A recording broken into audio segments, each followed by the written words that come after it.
ላይቲንግ ካሜራ አዲስ ስልክ ምናምን እንዳትገዙ ይሄን ቢዝነስ ጀምር ነው ብላችሁ መጀመሪያ ሞክሩት ከዛ ከወደዳችሁት ነው የምትቀጥሉ ከመሰላችሁ ጥሩ ጥሩ የሚባሉ እቃዎች በደንብ ሪሰርች አድርጋችሁ ፖስት ትገዛላችሁ እኔም ፖስት አደርግላችኋለሁ እስካሁን የወደድኳቸው በጣም ብዙ ማይክ ሞክሬ በጣም ብዙ ላይቲንግ ሞክሬ ምናምን ብዙ ብር ስላባከንኩ ነው ይሄንን የምላችሁ ሶ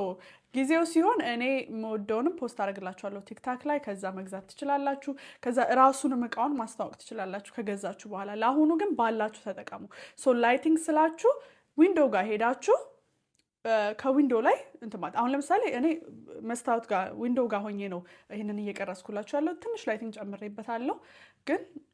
ናቹራል ላይት ነው ናቹራል ላይት ኢዝ ዘ ቤስት ኦኬ ካልሆነ ደግሞ ውጪ በረንዳችሁ ላይ ወጣ ብሉና ቅረጹ ኦኬ መስታወቱ ምናምን በደንብ ካልገባላችሁ ማለት ነው that's good enough ኦዲዮ ጸጥ ያለ ቦታ ቅረጹ ከቻላችሁ እንዳልኳችሁ ሰፈራችሁ ጸጥ ያለ ከሆነ ውጪ ጓሯችሁ ወይ በረንዳችሁ ወጣችሁ መቅረጽ ትችላላችሁ ኤኮ የሌለበት